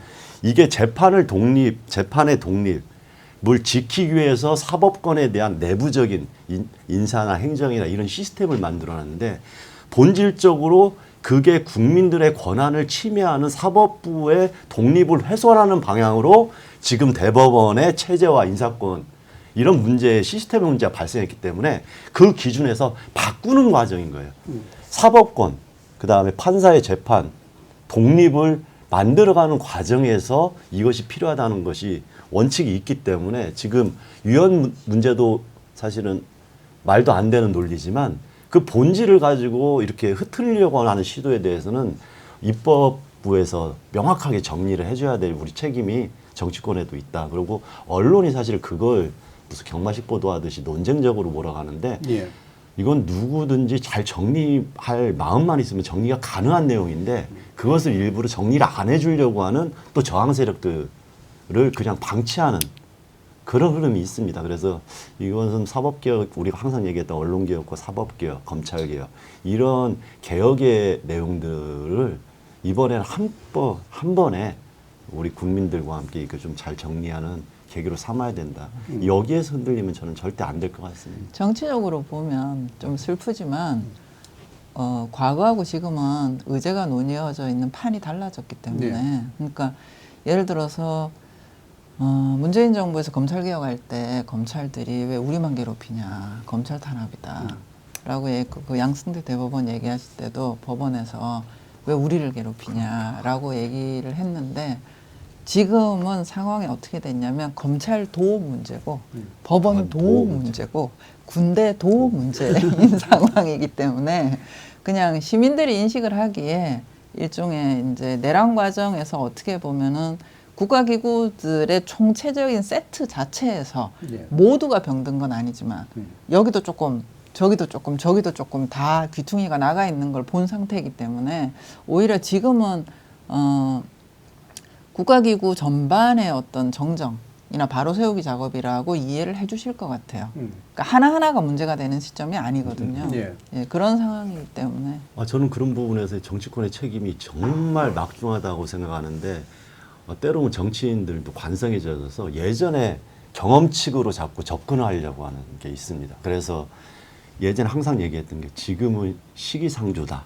아니면 이런 것들을 차분하고 합리적으로 하지 않으면 이거 개혁에 대한 저항이 강해서 오히려 개혁을 역풍 논리를 계속 들이대면서 이거 속도 조절론까지 나오는데 사실 지금 뭐 여기 함께 계신 분들이 다 마찬가지지만 이번에는 모든 것들이 이것도 문제고 저것도 문제고 내란 상황에서 많은 분들이 인식하고 있는데 정치권이 그걸 잘 정리해 가지고 국민이 그 입법권을 줘서 이것을 잘 정리하라는 그 책무를 조금이라도 방기하거나 아니면은 잘못된 인식이나 정치적인 논리로 접근을 하면은 저는 그나마 내란 전국에서 국회의 신뢰가 조금 높아지는 이것을 다 까먹거나 다시 정치 혐오로 갈까봐 그게 두렵습니다. 예. 예. 현재로서는 어쨌든 행정권과 이제 입법권이라고 하는 것이 이제 현재 그러니까 민주 내지 진보 세력에게 있고 이 개혁의 의지를 이제 시민들과 함께 이제 가고 있는데 대체로 이제 그 장애물이 걸렸던 그 과정들은 이런 특정 그러니까 뭐 이런 사법 집단이라든가 뭐 이런 검찰 집단이라든가 이렇게 조직적 저항을 하면 언론이 그걸 엄청나게 키워주고 그럼 뭔가 여론이 흔들리는 것 같으니까 대통령 지지율도 흔들리고 정당 지지율도 흔들리면 야 이거 좀 미뤄야겠다라든가 정책 고려가 확 들어가. 이런 식으로 이제 가는 예, 구조였잖아요. 근데 이제 지금은 믿으라안제라는 말씀이신 거잖아요. 전반적으로 이 구조가 문제가 있다라는 거 시민들이 인지하고 있으니 믿고 힘을 가지고 있을 때 개혁을 이루어라. 이런 이제 지금 논의신데 흐름 그렇게 잡혀가는 것 같습니다. 지금 뭐 방송일 기준으로는 엊그저께 수요일 날 대통령이 이제 입장을 발표했는데 내란 전담 재판부라든지 추가 특검에 대해서는 국회 판단을 믿고 기다리겠다. 예, 예. 국회가 잘 판단할 것이다 이렇게 얘기하셨거든요. 그 얘기는 이미 이제 민주당이 지도부 차원에서 얘기한 내란 전담 재판부 설치, 추가 특검에 대해서 결심을 하신 것 같은 상황이죠. 그러면 이 부분은 진행이 되는 거니까 이 부분은 될 것 같다. 네, 될 것 같다. 이 교수님. 예, 저는 뭐 정치인이 아니고 뭐 그냥 책이나 읽고 글이나 쓰는 TF도 계시죠. 저는 학자이기 때문에 정무적인 판단이라는 건 모르죠. 저는 잘 모르지만 지금 이 시점에 이 국면에서는 오히려 정무적인 판단이라는 것이 굉장히 크게 일을 그르치는 네. 그런 것이 될 수 있다. 물론 국회를 통한 정치라는 것은 대화를 통한 타협이죠. 그런데 그거는 평화 시에 하는 거고 정상적 상태. 물론 대화 타협을 비상시에는 해서는 안 된다는 이야기는 아니지만 지금 이렇게 1년 전에 지금 내란성 비상경이 터졌는데 아직 1년이 지난 지금 이 시점까지 제대로 된 진상규명조차 안 이루어지고 있는데 지금 이게 그걸 통해 가지고 진상규명이 제대로 이루어지도록 지금 법원 개혁도 하고 여러 가지 개혁을 하려고 그러는데 그걸 너무 세게 가면 안 된다. 속도 조절이 필요하다. 정무적인 판단을 통해서 이걸 타협해야 된다. 이런 논리가 저는 발을 붙이면 안 된다고 생각합니다. 이거는요. 정무적인 판단이 필요 없는 시점이고 상황이고 오직 헌법과 법률에 따라서 이제 밀고 가야 할 상황이고 그에 있어서 특히 국회가 지금 제대로 된 역할을 정말 해줘야 될 엄중한 상황이다. 소박경 교수님. 그러니까 지금 결국 아까 시민을 믿으라라는 말씀을 주셨는데 많이 믿는 것처럼 얘기하지만 못 믿을 것 같거든요.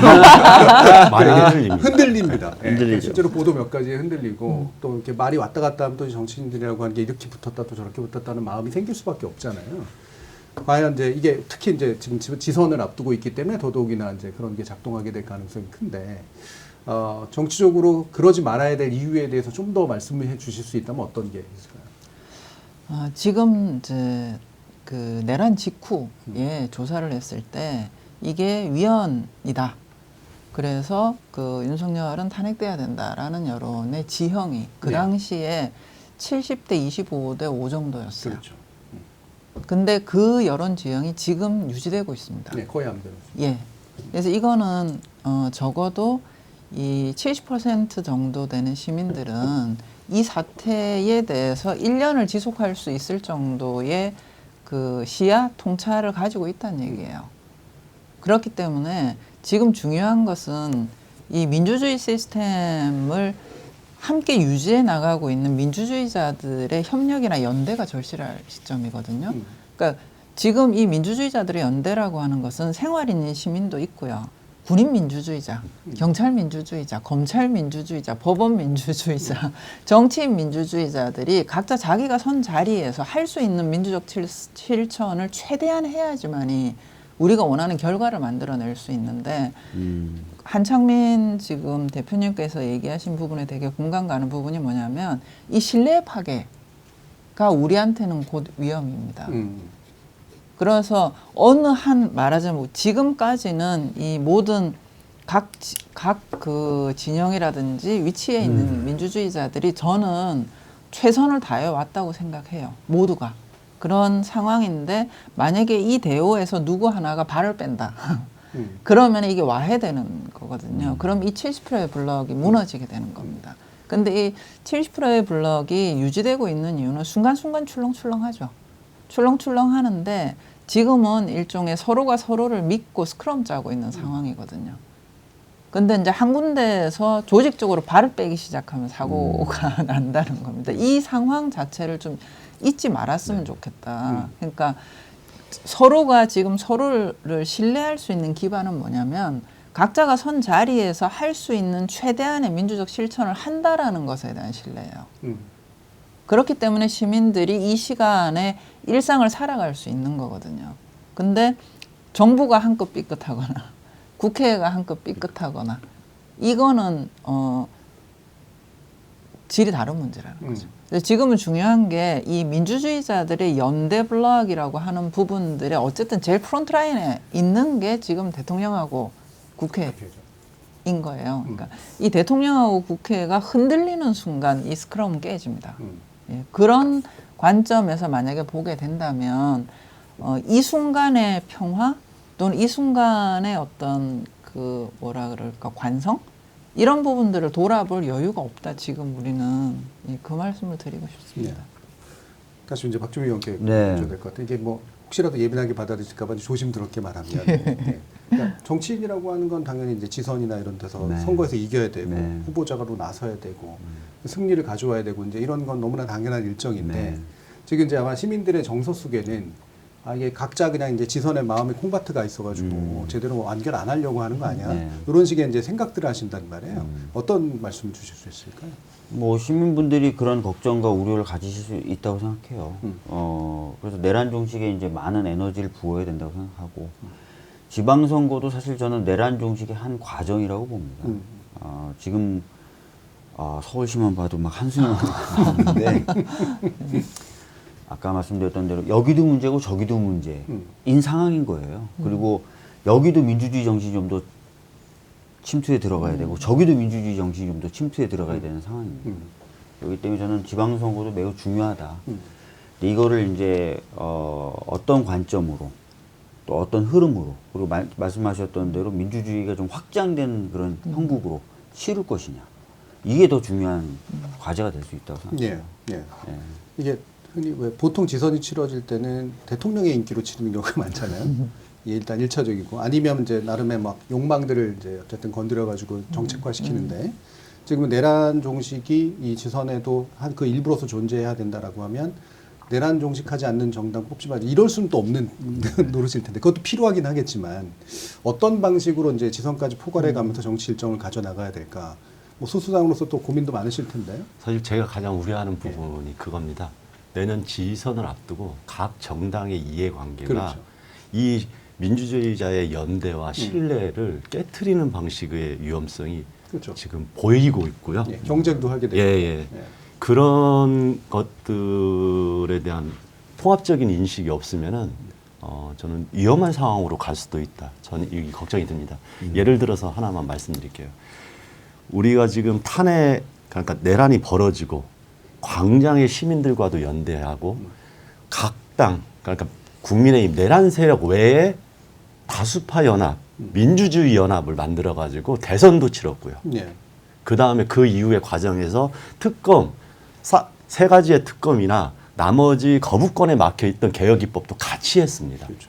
그때까지는 절실하게 가는데 그 이후에 이제 선거를 앞두고는 이해관계가 정당 간의 이해관계가 또 맞물려 있어요.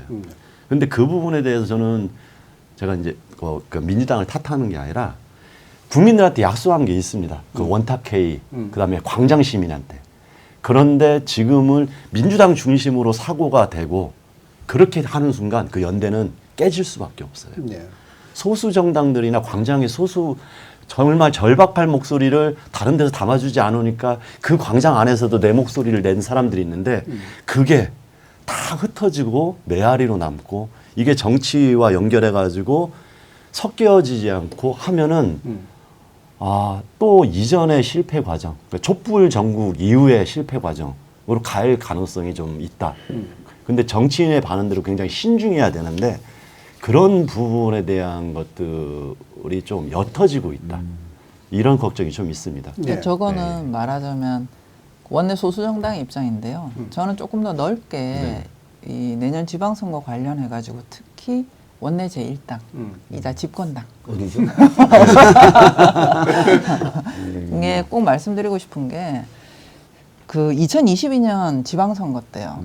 우리 투표율이 50.9%였는데 2018년 지방선거 대비해서 10%가 떨어졌습니다. 그 당시에. 맞습니다. 그리고 그때 더 심각했던 게 뭐냐면 기초의회 경쟁률이요. 1.7대 1이었어요. 그 얘기는 한 선거구에서 유권자가 뽑을 대안이 2개가 안 됐다는 얘기고요. 그 다음에 당시 그 무투표 당선 선거구가 294개였어요. 지금 내년의 상황이 지금 어떤 상황이냐면요. 그때 2022년에 기초의회 의석이 2,601개였거든요. 근데 여기에서요. 지금 우리가 말하자면 원내외를 다 통통 털어가지고 이번 내란 국면에서 민주주의를 옹호하는 입장에 섰던 작은 정당들이 있습니다. 이 정당들이 낸 후보를 몽땅 다 합산해도요. 기초의회 의석의 10%가 안 됐어요. 그때. 당선자는요 1%가 안 됐습니다. 그러니까 압도적으로 다수가 국힘하고 민주당 둘이었고요. 그 다음에 이 두 세력의 3분의 1 정도 되는 세력이 무소속이었어요. 네. 그러면 이 상황을 내년에 놓고 보자는 겁니다. 지금 민주주의를 지지하는 작은 정당들, 솔직히 이번에도 후보를 낸다라고 얘기를 하는 것은 사람을 키워놨어야 되고 돈이 있어야 되는 거예요. 이 내란 국면 동안에 뭘 얼마나 키우셨겠어요, 솔직히. 그러면 지역구에 있는, 그 선거구에 있는 유권자 입장에서는 사태가 어떤 방향이 되냐면요. 더불어민주당 후보 하나하고 내란당 후보 하나하고 있을지 없을지 모르는 무소속이나 작은 정당 하나가 있는 거예요. 예. 지금 상황이 그렇게 되는 겁니다. 그리고 지금 상황으로 가면 무투표 당선 선거고 굉장히 많이 나올 거고요. 투표장에 투표하러 유권자가 안 나갔는데 그 의회를, 그 시군구청을 뭘 보고 관심을 갖겠습니까? 이거는 우리 지금 민주주의 뿌리가 굉장히 위험한 상황이에요. 그렇기 때문에 제발 반드시 일단은 교섭단체 요건 완화하셔야 됩니다. 제가 교섭단체 요건 완화를 계속 말씀드리는 거는요. 국민의힘 주변에 있는 그래도 좀 건강한 보수가 딴살림 차릴 시간을 주셔야 돼요, 지금. 네. 그래야지 후보를 하나라도 낼 거 아닙니까? 네. 그 다음에 결선투표제 도입하셔야 되고요. 그 다음에 저는 지방정당 허용해야 된다고 생각합니다. 지금 작은 정당들 숫자 지난번에 10%를 못 냈어요, 의석수에. 이 상황에서는 유권자들의 선택지가 없어요. 이런 조건에서 내년 지방선거를 하면서 어떻게 민주주의자들의 연대를 만들어 나갑니까? 예. 그리고 무소속 후보라도 나오려면 선거구 획정이라도 해줘야지 무소속 후보들이 깃발을 꽂을 거 아니에요. 예. 지금 선거구 획정 논의 입도 안 되고 있습니다. 지금 아시죠? 알고 있습니다. 어떻게 하시려고 그러십니까, 진짜? 저는 방송 기준으로 수요일 날 대통령이 광장에 다시 나오시겠다는 거잖아요. 굉장히 의미가 있다고 생각합니다. 광장에서의 약속이라든지 또 광장에서의 목소리를 여전히 기억하고 계시다는 의미고 또 그런 것들을 지키겠다라는 의지의 표명이라고 저는 봐요. 네. 당연히 그렇게 이어질 것이라고 보고 당내에서도 그럴 때 필요한 목소리 내야 되겠죠. 그리고 말씀하신 대로 지금 이 내란이라는 것을 철저히 극복하기 위해서는 다양한 영역에 그리고 다양한 분야에서 활동하셨던 민주주의자들의 연대가 더 강력하고 또 공고해지고 또 지속될 필요가 있다고 저는 봅니다. 예. 네. 그런 흐름으로 쭉 보면서 이제 지방선거도 치러지게 될 필요가 있고요. 예. 그래서 이제 내란 종식의 과정이 이제 선거에도 이제 연결돼야 된다라고 하는 게 다시 그냥 정책적 그냥 민주주의자들의 연대가 아니라 정상의 사람들의 연대라고 좀 표현할게요. 아니 기독교들이라면은 홀리마더하고 손을 잡을 수는 없는데 왜 이러냐고요, 도대체. 추수꾼들이라는 사람들은 어떻게 손을 잡을 수 있냐고. 이게 완전히 왜곡돼 있거든요. 예. 사실 저는 이 정치개혁이라는 용어가 너무 오랫동안 예. 나오다 보니까 이게 중요성이 되게 희석되어 있어요. 근데 저는 모든 개혁의 시작과 끝이 저는 정치개혁이라고 보고 있습니다. 많은 사회개혁의 주체, 국민들의 열망을 정치인과 여기에서 잘 조정하고 그것을 뭔가 제도화하고 하지 않으면은 일상이 변하지가 않는데 그걸 효능감을 가지고 사람들이 느끼지 못하는 정치를 해왔던 거예요. 그런데 결국은 그러한 것들을 주도권을 가지고 그 안에서 머물러 가지고 그것을 조정했던 사람들은 또 정치예요. 지금 사법의 문제도 마찬가지고 입법을 통해 가지고 진행되는 과정에서의 그 거래들이 다 암암리에 있는 거고요. 예. 그렇기 때문에 저는 정치개혁이 모든 개혁의 시작점이자 끝이라고 생각하기 때문에 지방선거하고 연결해서도 마찬가지고 우리가 생각하는 민주주의의 확대나 기본권의 확장이나 사회 대개혁이나 모든 것들이 정치가 함께 변화하지 않고 그냥 어느 순간 어떤 적을 규정한 다음에 그것을 사라지게 하면은 우리는 괜찮다. 이런 인식으로 잠깐 돌린다고 하면 안 된다고 생각해요. 저는 정치인들이 가장 먼저 성찰하고 혁신을 해야지 우리가 원했던 그 다양한 우리 광장에서 나왔던 목소리를 조금이라도 현실에 담아낼 수 있다. 예. 저는 그렇게 생각합니다. 저는 그 내란에 관한 진상규명, 책임자 처벌, 그다음에 종식, 청산을 통한 종식 이런 것들은 내년 지방선거의 일정하고는 좀 무관하게 갔으면 좋겠어요. 그리고 내년 지방선거 이전에 그러면 이 내란 진상규명이 되고 이게 처벌이 되고 종식이 되겠습니까? 이 훨씬 더 시간이 오래 걸릴 거라는 거죠. 그래서 내년 지방선거 전까지 각 정당들이 어떤 지방선거에 이기기 위해서 어떤 뭐 분열하고 이런 일은 좀 없었으면 좋겠어요. 네. 그리고 그야말로 내란 진상규명과 처벌 종식으로 열심히 뚜벅뚜벅 나아가면 국민 여러분들이 오히려 그 진정성을 인정해주고 선거에서 많은 지지를 보내주지 않을까 생각하고요. 예. 그러니까 이제 본질에 치중해야죠. 다른 뭐 선거에서 이기겠다. 이거는 물론 정당으로서는 중요한 일이지만 왜 정당 활동을 합니까? 왜 정치를 합니까? 예. 국민들을 행복하게 하고 잘못된 걸 바로잡고 지금 내란으로 인해서 휘청거렸던 그 대한민국의 헌정 질서와 민주주의를 하루빨리 회복하고 이런 일에 일차적으로 지금 마음을 쏟고 집중할 때다. 예. 그걸 국민들이 이제 지켜보고 있다. 저는 그렇게 생각합니다. 예. 그러니까 결국에는 이런 내란을 종식시키기 위한 여러 가지 입법적 노력, 개혁적 노력들을 국회가 담당하고 있고 정치권이 담당하고 있고 그들 사이에 민주주의자 연대는 끊어지지 않고 이어지고 있다. 그리고 그 주체들이 흐트러지지 않은 채 이제 지선까지도 잘 치러낸다라고 하는 어떤 그 틀, 그걸 담아내기 위한 정치제도 이런 것들에 대한 이야기까지 아마 나누는 게 좀 필요하지 않을까. 이거 시간적으로도 참 이렇게 뭐 늘어질 수 없는 문제이기도 하고요. 이 복합적인 것들을 어떻게 해낼 것인가 많은 과제들이 있는데요. 마지막으로 우리 시민들께서 많이 좀 지쳐하시는 부분들이 있습니다. 여전히 유지는 하고 계십니다만 계속 절망하는 일들도 이제 종종 생기고 그러기 때문에 그래서 과연 뭐 하는 거야라고 해서 이제 자꾸 안쪽으로 분노를 표출하시는 그런 경향이 이제 생기고 있는데요. 이것들을 어떻게 좀 잘 갈무리해서 다시 바깥으로 표출되는 에너지로 이제 만들어낼 것인가. 여기에 대한 말씀들을 마지막으로 한마디씩 좀 들어보겠습니다. 먼저 서복경 교수님. 예, 저는 요즘 이제 그런 걸 제안 드리는데요. 시민 한 사람이 하루에 한 가지씩 민주적 실천을 하자라는 제안을 좀 드리고 싶습니다. 우리는 지금 불만을 조직하는 정치에서요, 희망을 조직하는 정치로 넘어가야 되는 시점입니다. 근데 이 희망을 조직하는 정치는 보는 정치가 아니고 하는 정치거든요. 그러니까 여러분들 시민분들이나 저도 마찬가지입니다. 지켜보면서 마치 왜 그 야구 경기나 축구 경기처럼 우리 관중석에 앉아가지고 플레이어들을 보면서 쟤 잘했네, 쟤 못했네, 쟤 빼 이런 방식으로 우리가 정치를 보는 게 아니고 우리가 그라운드에 서 있는 거거든요. 우리가 그런 방식으로 내란을 극복해 왔고 지금 지나가고 있는 겁니다. 그렇기 때문에 내가 하는 정치의 관점에서 함께 하루에 한 가지씩만 민주적 실천을 해 나간다라는 것으로 조금 어렵고 힘들더라도 효능감을 만들어 나갈 수 있지 않을까 이런 생각을 합니다. 예, 감사합니다. 자, 그럼 한창민 대표님. 네. 저는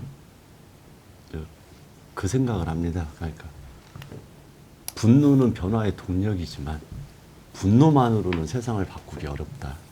이 생각을 절실하게 느껴요. 그러니까 우리 국민들을 너무 힘들게 하는 게 이런 정치든 아니면 이 사회의 잘못된 모순들이 국민들을 힘들게 해서 분노는 일어나는데 그 분노를 잘 조직하고 민주적인 성숙으로 만들어가는 이 정치와 나머지 사회 제도는 너무 미흡한 거 아닌가. 국민들은 이렇게 성숙해가지고 나가고 이게 상식이고 이게 당연한 거고 그러기 때문에 분노를 하는 건데 그 분노를 정치적으로 활용하는 정치가 되면 안 된다. 오히려 그 분노를 정당한 민주주의 발전으로 이끌어가는 그런 좋은 정치를 우리가 같이 고민해야 된다. 그러기 위해서 우리가 어떻게 연대하고 어떻게 신뢰하고 어떻게 일상에서 민주주의가 확장될 수 있는 법과 제도를 만들어야 할 것인가. 이런 것을 계속 고민하고 하나하나 국민들한테 되돌려주는 정치. 이것이 제대로 되는 것이 바로 내란을 완전하게 종식하는 거라고 생각합니다. 이런 시스템, 불평등한 사회 구조, 이 특권에 대한 문제를 해체하지 못했던 우리의 역사, 이런 것들이 계속 반복되기 때문에 국민들은 그걸 다 받아안게 되고 결국은 어려운 사람들은 점점 더 여기에서 박탈감을 느끼는 이런 게 이어지고 거기에서 또 다른 극우 세력이라는 숙주가 됐다고 봐요. 젊은 사람들 자기들의 희망이 없는 것을 또 다른 분노로 숙주 삼아가지고 구구적인 시각을 갖게 되고 다른 사람한테 소수자와 약자한테 분노를 표출하면서 구구화되거든요. 그걸 가지고 종교든 정치권이든 악용하는 거거든요. 예. 그러니까 그 근본적인 변화를 만들어내려고 하는 노력들이 이번에 꼭 있었으면 좋겠고 그런 거에 대해서 좀 정치적 책임을 지는 국회와 정치권이 되었으면 좋겠다. 저도 정치인 한 사람으로서 그걸 참 계속 더 뼈아프게 현장에 들어가 있다 보니까 더 절실하게 느낍니다. 네. 임주분 교수님. 예, 저도 말씀드렸듯이 저는 뭐 방향은 잘 잡고 가고 있다고 생각합니다. 그래서 그런 생각도 해봤어요. 저는 만약에 작년 12월 3일 날 이런 말도 안 되는 이런 내란성의 비상계엄 선포가 없었다면 대한민국은 지금쯤 어땠을까? 지금보다 더 개몽룡 좋을까? 같은 말씀하시면 안 돼요. 그런데 제가 말씀드리고 싶은 것은 오히려 이러한 내란을 잘 이렇게 진상 규명을 하고 책임자 처벌을 하고 종식을 하고 그러면서 그 과정에서 저는 검찰 개혁과 법원 개혁이 동시에 이루어져야 된다고 봅니다. 그렇게 우리가 다른 제도적 개혁까지도 이루어낸다면 저는 오히려 내란이 없었던 것보다 대한민국의 민주주의는 또 헌정 질서는 한 단계 더 발전하리라고 생각합니다. 꼭 그렇게 될 수 있도록 시민 여러분들께서 관심을 가져주시고 끝까지 힘을 모아주시면 감사하겠습니다. 하지만 박지만님. 저는 사실은 뭐 여러분들께서 다 말씀해 주셨던 내용 다 동의하고요. 진짜 어떻게 보면 민주주의가 성숙됐다고 생각했는데 굉장히 취약한 구조를 또 가지고 있었구나. 우리 사회가 굉장히 겉으로는 화려한데 많이 갈라져 있고 그래서 끊임없이 뭐 우리 청년들 좌절시키고 있구나. 이런 것들을 계속 느끼고 있는 상황이고 이걸 극복하는 게 사실 정치의 몫이고 아까 임종욱 교수님이 정치 왜 하냐라고 질타하셨는데 사실 그런 것들을 하는 게 이제 정치인데 정치가 이제 그런 것들을 못 해왔구나라는 반성을 많이 하게 됩니다. 그래서 이런 본질적인 문제까지 해결될 수 있도록 좀 힘을 모아나가는 과정이 반드시 필요하고 그 힘을 계속 또 지속시키는 노력도 필요하고 그렇다는 생각입니다. 그래서 이제 진짜 어떻게 보면 우리나라가 진짜 업그레이드되는 레벨업되고 뭐 이런 사회 만들어지는 게 필요하다고 생각합니다. 네. 자, 이렇게 12.3 불법 계엄이 있은 후 이제 1년이 지난 이 시점에서 아마 많은 미디어들이 이 내란에 관련된 이야기를 다시 이제 다루고 또 환기시키는 그런 과정도 있었을 텐데요. 누군가에는 이게 좀 지겹게 느껴질 수도 있고 누군가에는 맨날 하던 얘기 같다라고 생각하실 수도 있겠지만 막상 그 환기하는 과정에 같이 들어가 보면 다시금 느끼는 것들이 아마 있으시게 될 겁니다. 이런 게 이제 바로 이야기의 힘, 기억의 힘이라고 볼 수가 있는데요. 모든 건강한 공동체는 자신들만의 좋은 이야기, 좋은 기억들을 공유하는 것이 대단히 중요한 일이고 그걸 주기적으로 해내는 것이 또한 상당히 중요한 일이기도 합니다. 그래서 12월 3일을 어떤 데서는 이제 뭐 민주화 운동의 날 또는 헌정수호의 날이라고 부르기도 하자라는 얘기가 나왔는데 결국 이제 국민주권의 날이라고 하는 그런 제안까지 나왔죠. 결국 이번 12.3 개헌은 그러한 역사의 변방에서 머물다가 점차 중심으로 들어오고 있는 시민의 이야기가 가장 핵심이 됐던 대표적인 사건이라고 저는 생각을 하고요. 그래서 이 시민들이 스스로 주인이 돼서 이 주권이 어떻게 훼손될 수 있으며 어떻게 지켜져야 되는지를 끊임없이 반복적으로 다시 이야기 나누면서 새로운 미래들을 향해서 나아가는 그런 기점이 될 거라고 저는 믿습니다. 앞으로도 많은 시민 여러분들과 함께 우리 민주주의를 더 튼튼하게 만들기 위한 토론 진행하도록 하겠습니다. 정준희의 토요토론 시즌1은 이렇게 마무리하고요. 다음 주는 좀 특별한 시간을 마련했습니다. 노무현 재단의 얼굴들이라고 할 수 있는 유시민 작가, 변상욱 대기자 그리고 저 조수진 변호사의 진행으로 이번에는 제가 진행자가 아닌 패널로 참여하는 특별한 순서가 있습니다. 네 사람이 함께하는 특별한 시간 많은 분들 기대해 주시고요. 다음 주 토요일 저녁에는 라이브로 진행을 하겠습니다. 이 또한 여러분들의 기억을 부탁드립니다. 지금까지 정준희의 토요토론이었습니다. 감사합니다.